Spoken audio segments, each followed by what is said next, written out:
Assalamualaikum warahmatullahi wabarakatuh. Saya Ika Lestari akan mempresentasikan makalah dari kelompok 10 yaitu analisis kualitas tes dan butir soal dalam pembelajaran. Nah, di sini ada beberapa yang akan kita bahas.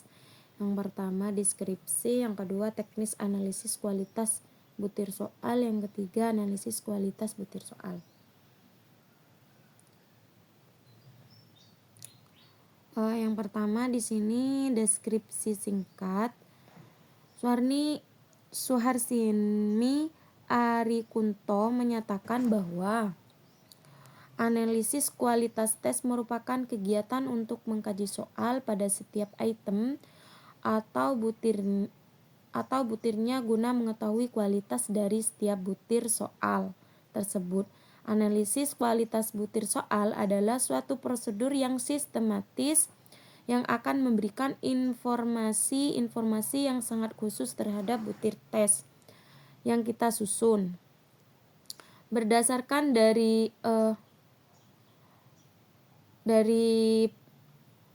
pengertian tersebut dapat kita simpulkan bahwa analisis kualitas soal merupakan kegiatan meneliti dan mengidentifikasi setiap pertanyaan untuk mengetahui kualitas setiap pertanyaan. Yang kedua, di sini ada teknik analisis kualitas butir soal. Ada beberapa di sini. Yang pertama, teknik analisis kualitas butir soal secara kualitatif. Pada prinsipnya, analisis kualitatif terhadap kualitas soal dilakukan berdasarkan kaidah penulisan soal seperti penulisan tes, tindakan, dan sikap. Ada beberapa teknik yang digunakan untuk menganalisis kualitas kuesioner secara kualitatif, antara lain teknik moderasi dan teknik panel. Teknik validasi merupakan teknik diskusi yang mana satu orang bertindak sebagai mediator. Berdasarkan teknik ini, setiap pertanyaan akan didiskusikan dengan beberapa ahli seperti guru, ahli penilaian, ahli bahasa, dan psikolog. Teknik panel adalah teknik mereview soal berdasarkan kaidah penulisan soal, khususnya penilaian isi, struktur, bahasa atau budaya, kebenaran jawaban tes, dan petunjuk penilaian. Harga dibuat oleh beberapa reviewer. Analisis dokumen dirancang sebagai kajian mengenai muatan ilmiah yang dinyatakan dalam soal serta tingkat kemampuan yang sesuai dengan soal. Kaidah penulisan butir soal yang menjadi pedoman dalam menganalisis kualitas butir soal secara kualitatif adalah sebagai berikut. Yang pertama ada materi. Nah, materi di sini soal yang harus sesuai dengan indikator, artinya soal harus menyatakan perilaku dan materi yang hendak diukur sesuai dengan rumusan indikator dalam kisi-kisi. Yang kedua, pengecoh harus berfungsi. Setiap soal harus mempunyai atau satu kunci jawaban yang benar. Yang kedua, konstruksi. Pokok soal harus dirumuskan secara jelas dan tegas. Rumusan pokok soal dan pilihan jawaban harus menerapkan pernyataan yang diperlukan saja. Dan selanjutnya, bahasa atau budaya. Setiap soal harus menggunakan bahasa yang sesuai dengan kaidah bahasa Indonesia. Yang kedua, bahasa yang digunakan harus komunikatif. Ketiga, pemilihan jawaban, jangan yang mengulang kata atau frasa yang bukan merupakan suatu kesatuan pengertian. Nah, di sini ada teknik analisis kualitas butir soal yang kuantitatif, tadi yang kualitatif, sekarang yang kuantitatif. Teknik analisis kualitas butir soal secara kuantitatif dikenal juga dengan istilah analisis empirik. Analisis ini dilaksanakan dengan mengukur berapa kriteria kualitas soal.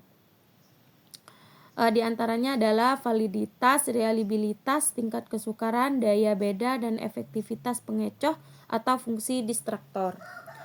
Yang pertama, validitas. Validitas sering diartikan dengan kesahihan. Jadi validitas itu adalah soal yang sahih atau soal yang sesuai. Suatu alat ukur disebut memiliki validitas bila mana sifat alat ukur tersebut isinya layak mengukur objek yang seharusnya diukur dan sesuai dengan kriteria tertentu. Validitas di sini berhubungan dengan kemampuan untuk mengukur secara tepat sesuatu yang diinginkan diukur. Ada dua macam validitas empiris, yaitu validitas prediksi dan validitas konkuren. Dari uraian adanya dua jenis validitas, yaitu validitas logis yang mempunyai dua jenis validitas dan validitas empiris yang juga mempunyai dua jenis validitas. Maka secara keseluruhan dikenal dengan adanya 4 validitas, yaitu validitas isi, validitas konstruksi, validitas ramalan, validitas bandingan. Yang kedua, reliabilitas. Tadi pengertian validitas. Validitas itu adalah kesesuaian, sedangkan reliable berasal dari kata reliable yang berarti dengan dipercaya. Reliabilitas sering diartikan dengan keterandalan. Menurut Suharsini Ari Kunto, pengertian reliabilitas tes berhubungan dengan masalah ketepatan hasil tes. 40 didukung dengan pendapatan Zainal Arifin bahwa reliabilitas merupakan tingkat atau derajat konsisten. Jadi kalau reliabilitas itu adalah konsistensi suatu soal. Menurut teori klasik, reliabilitas dihubungkan dengan pengertian adanya ketepatan suatu tes dalam pengukurannya. Adapun teknis yang digunakan untuk mencari reliabilitas pada sebuah tes yaitu teknik ulangan, teknik bentuk paralel, teknik belah dua. Yang terakhir di sini analisis kualitas butir soal. Tingkat kesukaran soal harus dapat dipertahankan dalam batas yang mampu memberikan daya pembeda. Apabila terdapat tujuan khusus penyusunan tes dapat dipertimbangkan seperti tingkat kesukaran. Yang pertama, soal bentuk objektif. Yang kedua, soal bentuk uraian. Yang ketiga, daya pembeda. Agar penelaah dapat dengan mudah menggunakan format penelaah soal, maka para penelaah perlu memperhatikan petunjuk pengisian formatnya seperti berikut. Yang pertama, analisis setiap butir soal berdasarkan semua kriteria yang tertera di dalam format.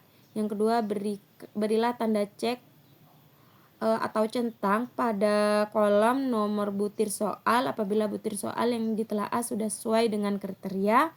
Yang ketiga, berilah tanda silang pada kolom nomor butir soal apabila butir soal yang ditelaah tidak sesuai dengan kriteria.